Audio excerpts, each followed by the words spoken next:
Halo semuanya, Assalamualaikum warahmatullahi wabarakatuh. Perkenalkan, nama saya Amelia Putri Kurniawati.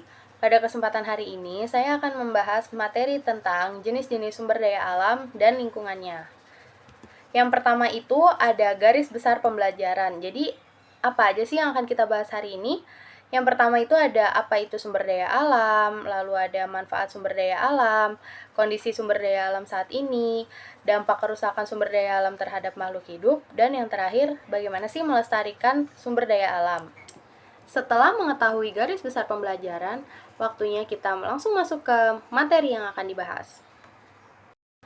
Pembahasan pertama ada apa itu sumber daya alam. Jadi, sumber daya alam atau SDA merupakan segala sesuatu yang kita temukan di alam, baik secara langsung maupun tidak langsung, yang mempengaruhi kelangsungan hidup serta kesejahteraan manusia dan juga makhluk hidup lainnya. Nah, seperti pada gambar juga nih, contoh-contoh sumber daya alam itu ada matahari, ada angin, ada tumbuhan, batu bara, gas bumi, dan minyak bumi.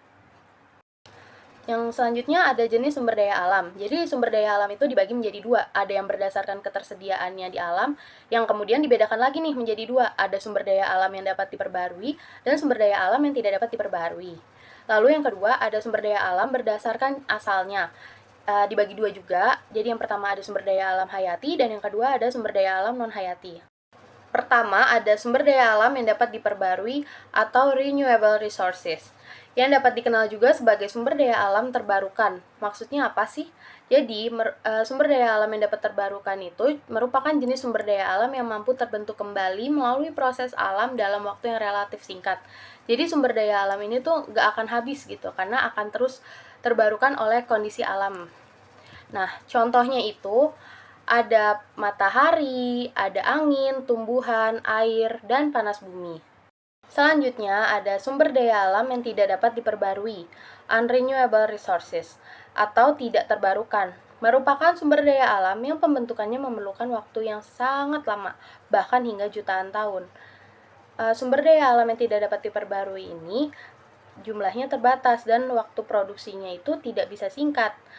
Maka, sumber daya alam ini akan habis jika dipergunakan terus-menerus.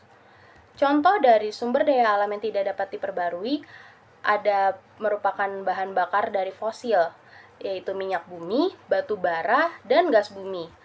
Lalu ada nuklir dan bahan mineral seperti emas dan besi. Selanjutnya ada sumber daya alam hayati. Apa sih sumber daya alam hayati? Jadi merupakan sumber daya alam yang berasal dari makhluk hidup. Dapat dilihat pada gambar, contohnya itu ada hewan, ada tumbuhan, yang dapat dimanfaatkan untuk memenuhi kebutuhan manusia.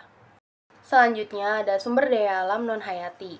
Jadi sumber daya alam non-hayati merupakan sumber daya yang berasal dari benda mati atau unsur abiotik di alam. Sumber daya alam ini tidak berasal dari makhluk hidup, tetapi tetap memiliki peran penting untuk menunjang kehidupan manusia. Contohnya itu ada mineral, ada air, ada matahari, dan minyak bumi. Selanjutnya, kita akan membahas tentang manfaat sumber daya alam bagi manusia.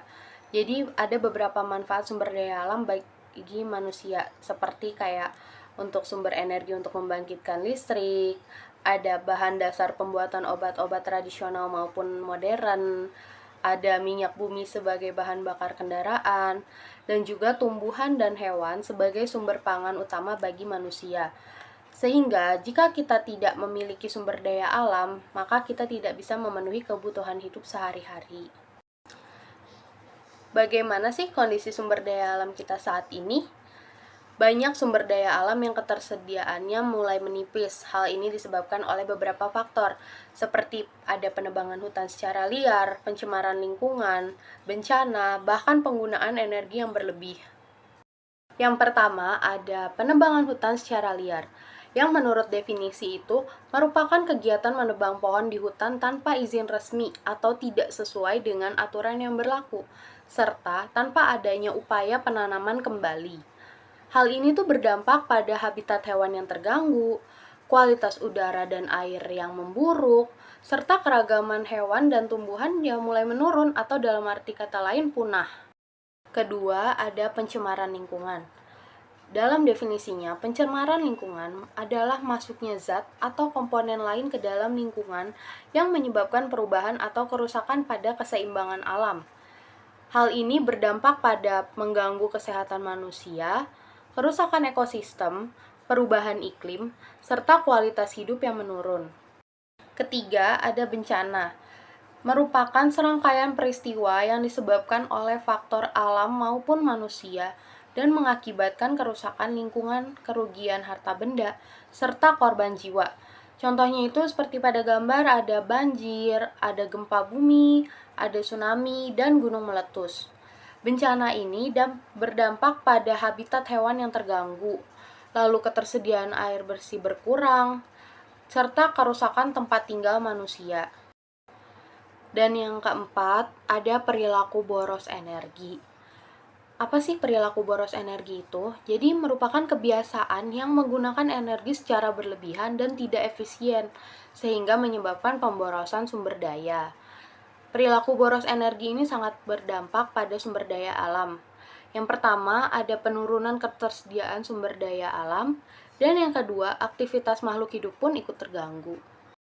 Bagaimana cara agar sumber daya alam kita tidak habis ya? Jadi, mari kita jaga dan upayakan kelestarian sumber daya alam kita dengan cara ada reboisasi atau menanam pohon setelah ditebang. Lalu yang kedua, ada menjaga kebersihan dengan membuang sampah pada tempatnya. Dan yang ketiga, ada daur ulang atau proses mengubah bahan bekas atau limbah menjadi bahan baku yang dapat digunakan kembali.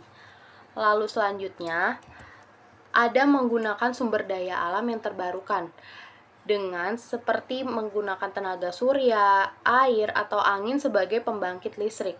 Dan yang kelima, ada bijak dalam menggunakan energi. Dengan cara itu mematikan lampu ataupun air saat tidak digunakan dan menggunakan kendaraan umum.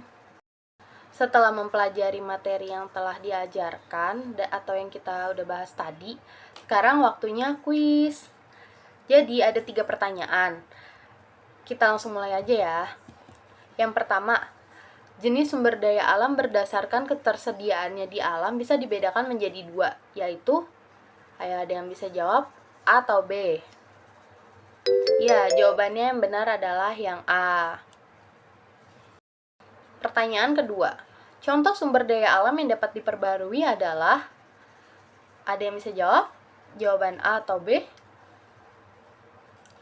Iya, betul. Jawabannya adalah yang B, matahari, air, dan tumbuhan. Pertanyaan ketiga, bagaimana cara kita dalam melestarikan sumber daya alam? Ada yang bisa jawab? Ya, jawabannya adalah yang B, mematikan lampu ataupun air saat tidak digunakan dan menggunakan kendaraan umum. Dari penjelasan di atas, dapat ditarik kesimpulan bahwa jenis sumber daya alam dapat dibagi menjadi 2, sumber daya alam yang dapat diperbarui dan tidak dapat diperbarui, serta sumber daya alam hayati dan non-hayati.